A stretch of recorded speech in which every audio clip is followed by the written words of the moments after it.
ئێستا خولی سێمی فستیڤاڵی شانۆی کەرکووک بە خۆشحالیەوە لە ڕۆژی شەمەوە دەستی پێکردووە. دیارە چەندین چالاکی لە نێو فستیڤاڵەکە بەڕێواچێت و گرنگترین بابەتیش لە نێو چالاکەکە بۆ پێی کە فستیڤاڵی شانۆی سەرشەقامە زۆرینەی بە بڵین شانۆگەریەکان لە سەرشەقامەکان و لە شوێنە هەرە دیارەکانی نێو کەرکووکی ئازیز و خۆشەویستە نمایشەکرێ. ئەشمار لای بەڕێز نەژاد نەجم کا بەڕێزیان شانۆکارن و ئێستا ڕاستەوخۆ لەگەڵ منن. کاک نەژاد سڵاو لێ بێم، کاتت باش بێ. کاک نەژاد گوێبیستی منی؟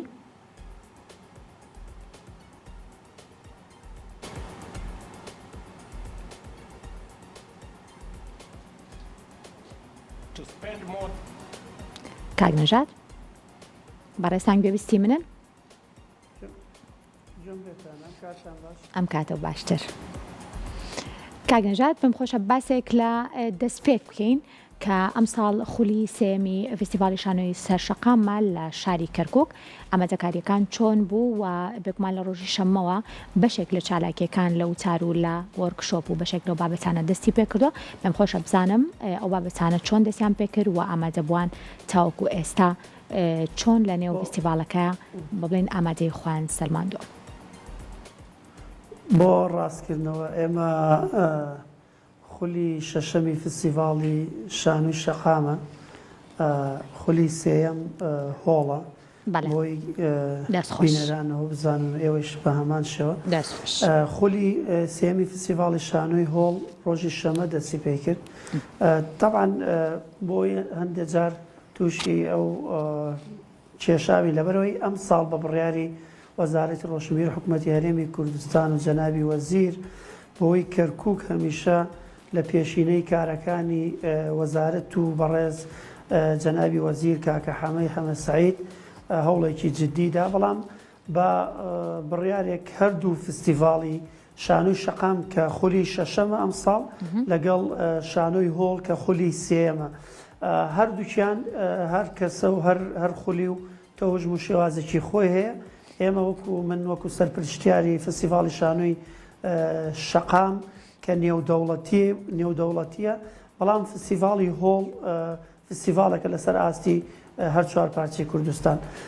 ئەوەی ڕاستی بێ بۆ ئەوەی کە بینەرانمان ئاگدار بن، ئێمە سبەی ڕۆژی سێشەمە هەشتی مانگ هەشتی 11 دەست بە کارەکانمانەکەین لە فستیڤاڵی شانۆی شەقام لە کەرکووک کە دەست پێکمان ئاهەنگێکی زۆر هونەریە کە ژاوێکی زۆر گەورە لە بازاڕی یەکێک لە گەورەترین بازاڕەکانی شاری کەرکووک کە بازاڕی حەسیرەکەی پێڵێن لە بەردەم کەنیسەی حەمڕا کە ئەو جادانە هەر هەمویان ئەگیرێن، ئەو جادانە ئەبنە مەراسیمێکی زۆر گەورە و وەکو جۆر زەماوەندێکی گەورە ئێمە دەست پێکەین بە جۆقی ئەسکەری و مۆسیقا، بە دۆڵ و زوڕنا، بە گروپی هەڵپەرچێ بە کۆمەڵی چالاکی ئێمە لەو بازاڕەوە کە جەرگەی یاخود مەرکەزی شاری ئێمەیە، بازارێکی زۆر قەرەباڵغە، ئێمە لەوێ بە کەژاوەیەکی ڕێپێوانێکی هونەری بە هەموو ئەو جۆرە هونەرەیانی کە ئێمە بەکاری دێنین سبەی ڕۆژی سێشەمە لەو بازاڕە بە ڕۆیشتن بەرەو سەنتەری ڕۆشنبیری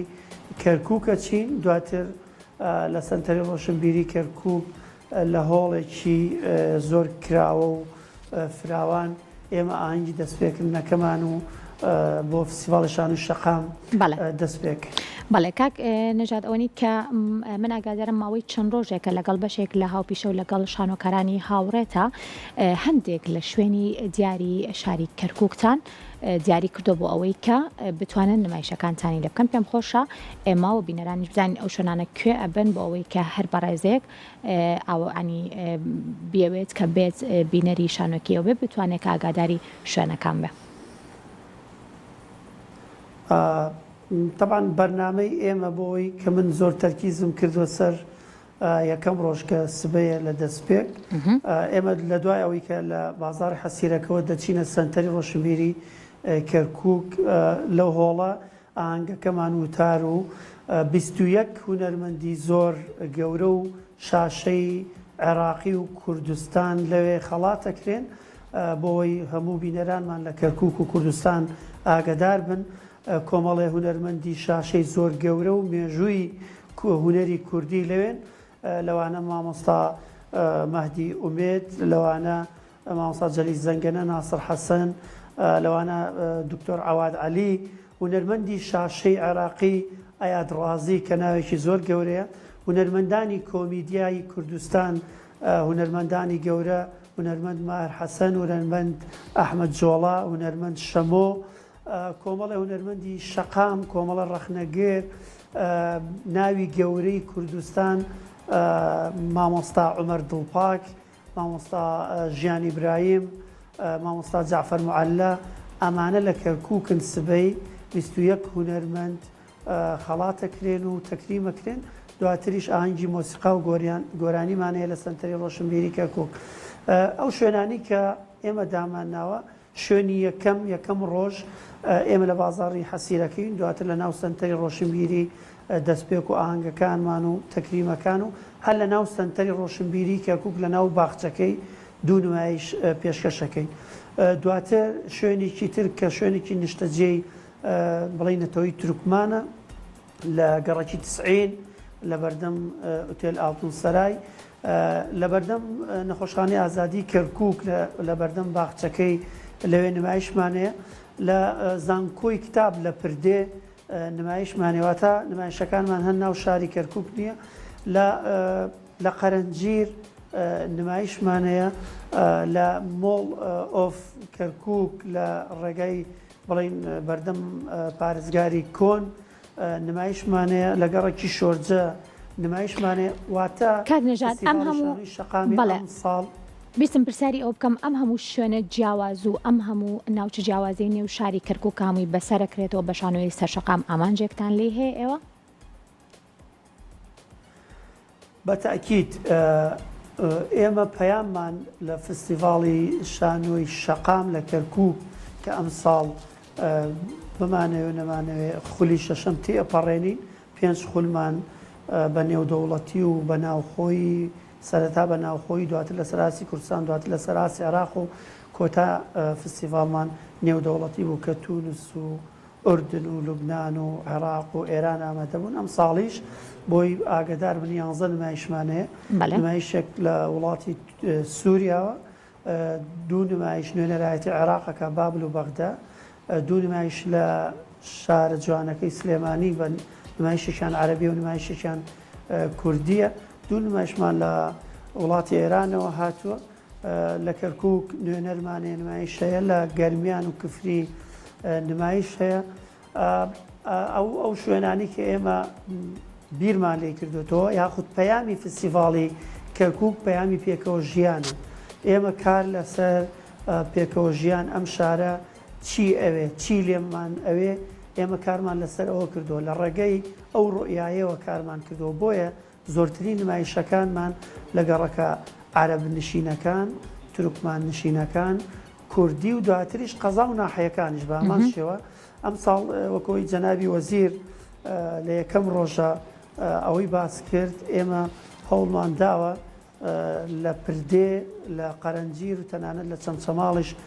نمایشمان هەبێ. ئێمە 3 ڕۆژە فستیڤاڵی شانۆی شەقام لە 8 و 9 دە کارەکانی بەردەوامە بێ. بەڵێ پێم خۆشە باسێک لە ئەو وەرکشۆپە بکەم کە لە نێو فستیڤالەکە با بڵم لە خولی سێمی نێو هۆڵەکەیە بەڕێوە چوو بۆ ئەمساڵ، تا چەند گرنگ بوو بۆ بەشدار بووان، تا چەند گرنگ بوو بۆ بەڕێز عەلی ڕێسانیش کە بەڕێزیان با بڵێم بەڕێوەبەری ئەو وەرکشۆپە بوون و ئەو بابەتانی کە گرنگ بوون و جەختی لێکرایەوە و گرنگ بوون بۆ نێو فستیڤاڵی با بڵێن شانۆی سەرشەقام چی بوون؟ ماڵە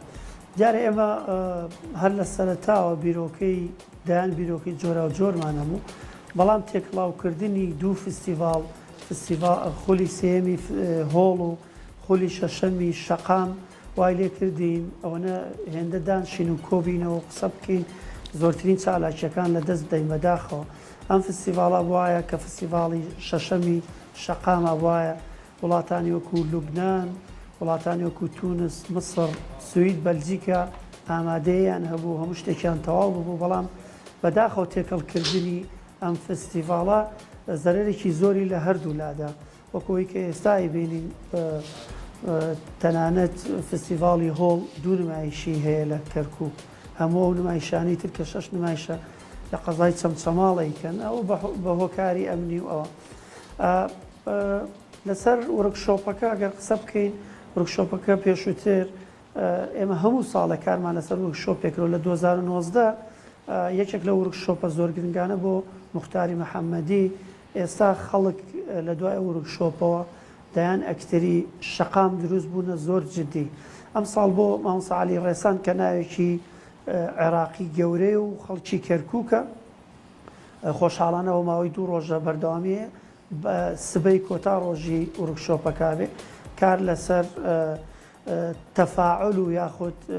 لە بینی ئەکتەر و بینەرەکە یەکێکە لە